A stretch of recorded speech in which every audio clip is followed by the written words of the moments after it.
Hello, नमस्ते। एक बार फिर से आप सबका स्वागत है हमारे शो में जिसका नाम है द सुशी टॉक्स। तो आज के जो पॉइंट्स हम डिस्कस करने वाले हैं कॉस्ट ऑफ लिविंग के, वो हैं tax and savings, technology and gadgets, interest rate and saving rate, social security और रिटायरमेंट। ये वीडियो बहुत ही ज़्यादा इंफॉर्मेटिव होने वाली है, तो इसको एंड तक ज़रूर देखिएगा। तो चलिए शुरू करते हैं। तो आज का हमारा जो फर्स्ट पॉइंट है वो है टैक्सेस एंड सेविंग्स। अगर हम इंडिया की बात करें तो जो हमारी इनकम टैक्स की रेट है वो 5% से लेकर 30% होती है, और वो भी आपकी इनकम पे डिपेंड करता है। उसके अलावा जो हमारी जीएसटी वैल्यू होती है वो भी 5% से लेकर 28% तक होती है, और वो डिफरेंट टाइप ऑफ सर्विसेज और डिफरेंट टाइप्स ऑफ चीज़ों पे, जैसे हम रेस्टोरेंट में खाने गए तो उसका बिल में अलग कितना परसेंट जीएसटी लगेगा, और कहीं और गए तो उसका, तो उस हिसाब से उसकी वैल्यू होती है। और यही अगर हम यूएस की बात करें तो यहाँ पे एक फेडरल टैक्स होता है, ऐसे लगा सकते हैं जैसे अपने इंडिया में सेंट्रल गवर्नमेंट का टैक्स होता है, तो वो फिक्स्ड होता है।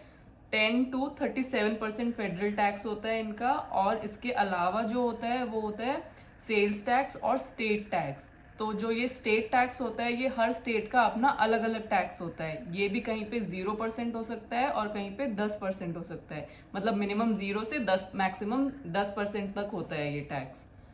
तो इंडिया में जो आपकी इनकम टैक्स की वैल्यू है आप उसको कम कर सकते हो। आपके पास बहुत सारे ऑप्शंस होते हैं। आप अगर रेंटेड अपार्टमेंट में रहते हो तो उसका स्लिप दिखा सकते हो। उसके अलावा भी फिक्स डिपॉजिट होती है, पोस्ट ऑफिस सेविंग्स होती हैं, तो शायद वो सब भी आप स्लिप दिखा के उसमें अप्लाई कर सकते हो। और इंडिया में सेविंग्स करने का जो तरीका होता है वो भी आपका फिक्स डिपॉजिट होता है, पोस्ट ऑफिस सेविंग्स होता है, या फिर लोग गोल्ड में इन्वेस्ट करते हैं ज़्यादातर, ताकि वो एक तरफ से आपकी सेविंग्स में ही काउंट होता है।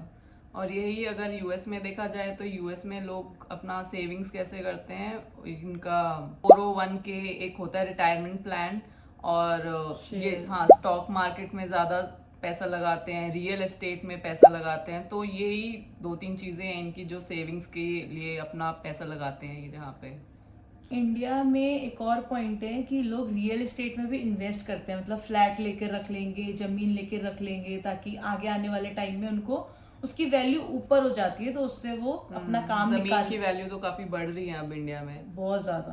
हमारा अगला टॉपिक है टेक्नोलॉजी एंड गैजेट्स, जो कि हमारी लाइफ में काफी इम्पोर्टेंट हिस्सा बन चुके हैं। जैसे कि ये फोन आज के टाइम पे हम बिना फोन के कोई भी नहीं रह सकता। बहुत रेयर लोग रहते होंगे, बट कोई भी नहीं रह सकता।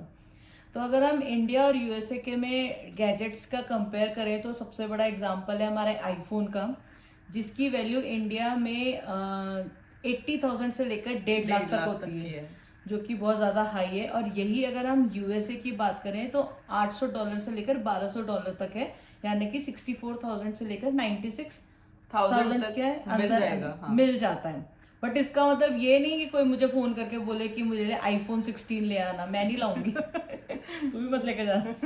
तो हम नहीं लेके आ रहे हैं किसी के लिए। तो हम ये कंपेयर करके बता रहे थे बस कि वैल्यू यहाँ से कम है। अब यहाँ पे कम है इंडिया के मुकाबले, यहाँ पे कम है। अब आईफोन 16 लॉन्च होने वाला है, तो हो गया है शायद, हो गया है। तो उसकी वैल्यू यहाँ पे ऑब्वियसली कम होगी वहां से।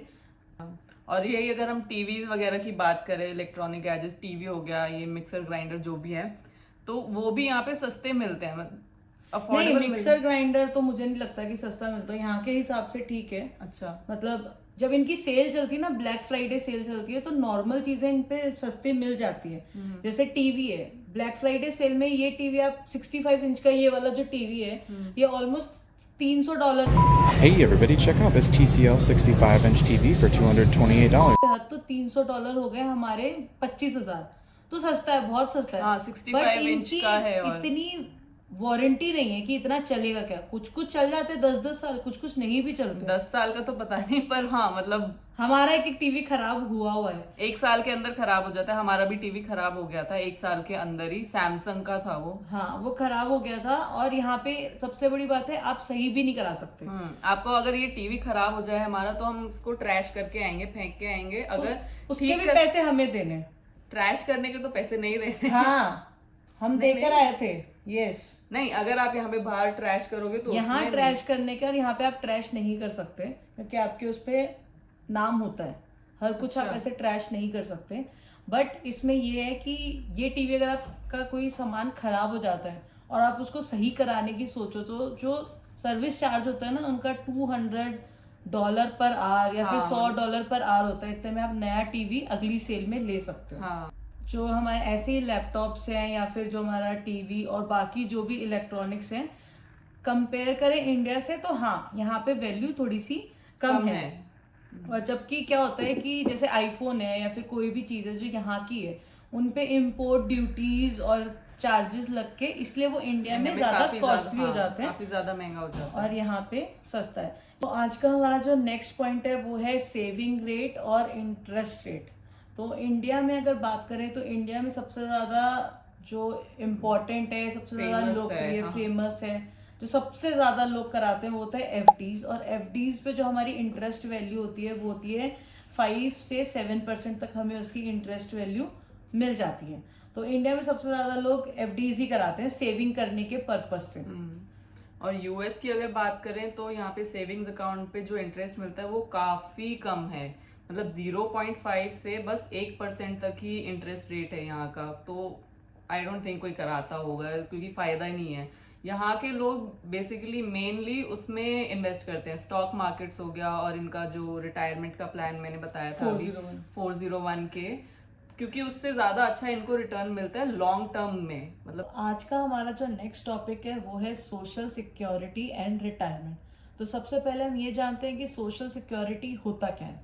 सोशल सिक्योरिटी एक ऐसा प्रोग्राम है जो कि गवर्नमेंट के द्वारा फाइनेंशियल सपोर्ट प्रोवाइड कराता है जो लोग रिटायर हो जाते हैं उनके लिए, या जो लोग डिसेबल हो जाते हैं, या फिर किसी की फैमिली में जो अर्निंग मेंबर होता है उसकी मृत्यु हो जाती है, तो उसको फाइनेंशियली सपोर्ट करने के लिए एक ये प्रोग्राम बनाया गया है गवर्नमेंट के द्वारा। तो सोशल सिक्योरिटी का जो इंडिया और यूएसए का डिफरेंस है उनमें बहुत अंतर है। तो यूएसए में जो सोशल सिक्योरिटी का प्रोग्राम है वो 1935 में स्टार्ट हुआ था। और इसमें जैसे मैं एक एम्प्लॉई हूँ तो मेरा जो टैक्स कटता है उसका कुछ अमाउंट, टैक्स जो होता है वो 30% होगा, उसका कुछ अमाउंट यानी कि 6.2 वो मेरा, और जो मेरी कंपनी है उसका सेम मैच करके दोनों मिला के 12.4 जो होता है वो आपका एक सोशल सिक्योरिटी प्रोग्राम में फंडेड कराया जाता है, मतलब दिया जाता है। और ऐसे ही अगर आपका खुद का इंडिविजुअल मतलब बिजनेस है या फिर आप सेल्फ एम्प्लॉयड हो तो ये अमाउंट 12.4% आपको खुद देना पड़ेगा। और तो मतलब ये ऐसे फंड किया जाता है सोशल सिक्योरिटी प्रोग्राम। तो ये पेरोल टैक्सेस पे जो होता है उसके ऊपर डिपेंड होता है एक तरफ से। और इसके लिए अलग अलग वो है, मतलब आपको रिटायरमेंट प्लान चाहिए तो उसके लिए अलग से आपको अप्लाई करना पड़ेगा, आपका डिसेबल वाला प्लान है तो उसका अलग है, सर्वाइवल है तो उसका अलग है। सोशल सिक्योरिटी में रिटायरमेंट बेनिफिट्स लेने के लिए आपको कम से कम यहाँ पे 10 साल तक काम करा होना चाहिए। और इसकी एज जो होती है, जो रिटायरमेंट एज होती है वो 66 से 67 तक होती है। तो उसके मतलब 66 टू 67 पे आप अगर सोशल सिक्योरिटी बेनिफिट ले रहे हो तो आपको फुल अमाउंट मिलेगा।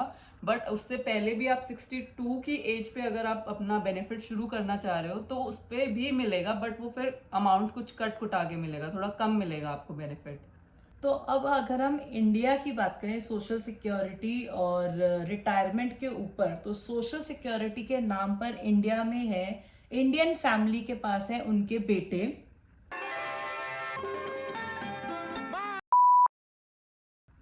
नहीं, और भी काफी सारी स्कीम्स निकाली हुई हैं गवर्नमेंट ने। तो वो जो भी प्लान्स हैं वो सारे रिटायरमेंट प्लान है, कोई भी सोशल सिक्योरिटी का प्लान नहीं है इंडिया में एज सच। हाँ, पर मतलब काफी अच्छी अच्छी स्कीम्स हैं जैसे कि इंडिया में ये है कि आप अपना कमाओ, अपनी सेविंग करो, तो आप रिटायरमेंट के बाद उसको चला सकते हो। बट वैसा कोई प्लान नहीं है कि आप ये सोचो कि आप बैठे हो और आपको फंडिंग मिल रही है, ऐसा कुछ भी गवर्नमेंट का कोई भी प्लान नहीं है। हाँ, तो हम ये ऐसे बोल सकते हैं कि ये बोथ वेज जा रहा है कि आपके बेटे भी सोशल सिक्योरिटी और आपके पेरेंट्स भी सोशल सिक्योरिटी की तरह काम मतलब बैलेंस कर सकते हैं। पेरेंट्स कैसे सोशल सिक्योरिटी हुए? क्यों, आपको फाइनेंशियली सपोर्ट नहीं करते हैं पेरेंट्स? हाँ, social security equal to family support. हाँ, ये इंडिया में ये हाँ है। ये बोल सकते हैं। हाँ, रिटायरमेंट प्लान बहुत सारे हैं, जैसे अगर आप जॉब कर रहे हो कंपनी में, फॉर्मल सेक्टर में आप जॉब कर रहे हो, तो आप अपना जैसा सेम यहाँ पे आप अपना टैक्स कटवाते हो, वैसे ही वहाँ पे EPF है, PPF है, आप उसके अंदर अपनी वैल्यू जो अमाउंट है, जो फिक्स्ड अमाउंट है, मान लो मैंने 1000 रुपए दिए और सेम कंपनी भी 1000 रुपए देगी, और फिर वो एंड ऑफ द डे, मतलब जब आप जॉब छोड़ते हो और जब आपको वो चाहिए तब आप वो निकलवा सकते हो। इस तरीके से आपके, अगर आप जॉब कर रहे हो प्राइवेट सेक्टर में या गवर्नमेंट सेक्टर में, तो आपका ये EPF PPF ये सब लागू होता है। अगर आप इनफॉर्मल सेक्टर में हो तो उसके लिए आपको रिटायरमेंट के लिए, मैंने तो नहीं सुना लेकिन है, अटल पेंशन योजना है एक इनफॉर्मल सेक्टर में जो काम करते हैं, जैसे जो रेडी चलाते हैं, जिनकी खुद की दुकान होती है, ऑटो ड्राइवर्स हाँ। हैं जो मतलब घर में काम करते हैं, उस हिसाब से उनका प्लान है।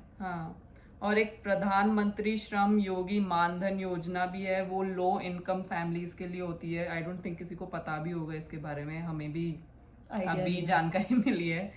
तो यही सब है इंडिया में सोशल सिक्योरिटी के नाम पे हमने बताया। रिटायरमेंट के नाम पर पेंशन इंडिया में, अब पहले पेंशन मिलती थी 2004 या 2005 के बाद से पेंशन बंद हो गई है, वो NPS के अंडर चली गई है, मतलब सेंट्रल गवर्नमेंट के अंदर चली गई है।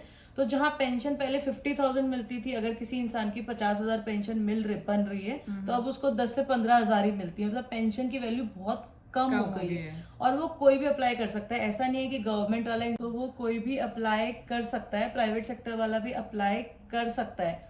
लेकिन इंडिया में सिर्फ PF ही चलता है, मतलब हर कोई पेंशन के लिए अप्लाई नहीं कर सकता, और PF भी वही अप्लाई कर सकता है जो कि जॉब कर रहा है। उसके अलावा अगर इंडिया में कोई ऐसा कुछ है पेंशन के लिए या फिर रिटायरमेंट प्लान है, कुछ है, तो हमें कमेंट बॉक्स में ज़रूर बताना, ताकि हमारी भी नॉलेज बढ़े। तो यही था हमारा कॉस्ट ऑफ लिविंग का जो हमने टॉपिक्स डिस्कस करे। अगर इसमें आपको कुछ और जानकारी, मतलब कुछ हमने गलत बोला या कुछ भी इधर उधर हुआ, तो आप प्लीज़ कमेंट करके हमें बताएं, या फिर अगर इंडिया में कुछ अच्छा है, क्योंकि अभी हमें इतना नहीं पता चल रहा, अगर इंडिया में ऐसा कुछ है जो हमें नहीं पता और जो कि आपको लगता है कि वो ज़्यादा बेटर है US से, तो वो भी हमें ज़रूर बताइएगा। तब तक के लिए थैंक यू।